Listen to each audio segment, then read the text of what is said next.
Let's talk a little bit about finding the domain of functions, whether I'm given the formula, the f of x notation, or if I've given a picture. We're also going to look at finding the range when we're given the picture.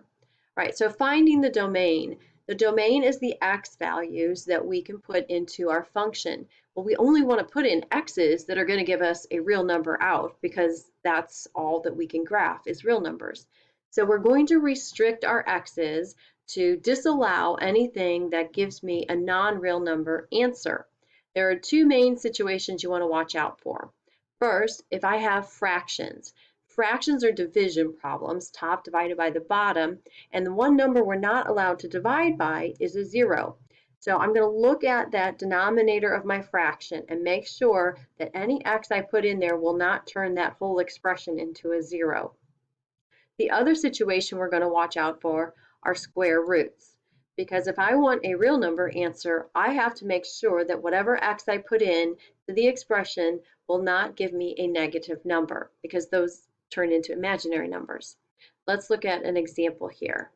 So if I have the h of x, 3x squared minus x plus 7 all over x squared plus 2x minus 3, that's a fraction. The part I'm worried about is this denominator. I don't want the x I put in there to make that whole thing turn into 0. So you're going to grab that denominator and say, let's figure out what makes it equal to 0, and then we'll ignore or exclude that. So we're solving a quadratic. We set it equal to 0. We try to factor it. Most of these should factor for you. In this case, I'm going to factor it into two binomials, x and x, positive 3, negative 1 to get a negative 3, and then I double check minus 1x plus 3x. Yes, that gives me a 2x. So I know I've got the right factorization, setting my factors equal to 0 and solving. So these are the x's that would turn this denominator into 0. I don't want to use them, so I exclude them from my domain, and I would write it like this: all reals except negative 3 and 1. And I could also write in what we call set builder notation, which is x such that x is not equal to negative 3 and x is not equal to 1. We are going to be looking at a third way of writing this called interval notation. We'll get to that in another example. Okay, so sometimes we're given a picture and I want to figure out what's the domain, what's even the range. In this particular function, I have f of x is equal to the square root of x plus 4. So as soon as I see square root, I know there's going to be some limitation on that domain, remember, because we have to exclude anything that's going to give us a negative underneath there. I can look at the picture and see where it starts and where it goes, right? So it starts right back here, and that corresponds to x equals negative 4. And then it just keeps going forward, forward, forward, and the arrow means forever. So my domain is going to be from that negative 4 all the way as far as I want. It's actually going to be to positive infinity as far as we want to go. So I would write that like negative 4 to infinity. This is that interval notation. And I put a bracket on this, negative 4, to indicate that actually is an acceptable value. Let's take a look here. If I put negative 4 into this expression, I would get the square root of 0. Well, square root of 0 is 0. That's a real number, so that's acceptable. If you want to show that it's included, that endpoint, you put a bracket on it. You use the parenthesis to say it's not included. Well, because you can't ever get to infinity, so we are always going to put a parenthesis on that. Now, what about the range? Let's go back and look at that. Range is the y values, right? I'm looking at that black graph that represents the function. How low on the y-axis does it go? Well, you can see it doesn't go below this x-axis. That's corresponding to y equals 0. And it gradually, over time, will creep up, up, up, up, higher and higher. And if I went out far enough, I'd get up as high as I want to go. So that's why I have this blue here representing the range. It goes from 0, again, to positive infinity.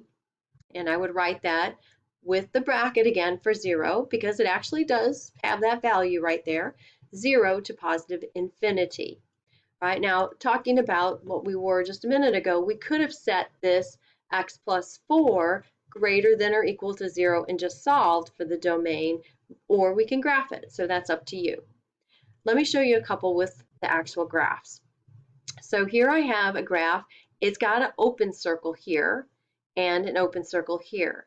So if you remember maybe graphing on number lines, the open circles mean you get really close to that value, but you don't actually include it.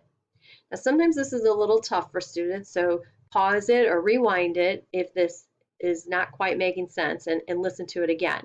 But what I want to do is I want to, on my x-axis, figure out how far back does it start. This is far back as it goes. So I mark that, and then I want to go keep marking the x-axis until I no longer see the graph. Above or below, doesn't matter. So in this example, my x-axis starts being marked at -2, and I keep seeing the graph, keep seeing the graph, keep seeing the graph until I get to 4. But because I have those open circles there, when I write my domain, I'm sorry, I misread that. That's a -1. So it starts at -1 and goes to 4. On my domain, I'm going to use the parentheses to show it's not including the endpoints. We're going to do something similar for the range. We're going to start down and say, okay, how low does this go? How low do I see the picture? Well, the lowest spot on the graph is here. I come over and look, that corresponds to the y value being -4.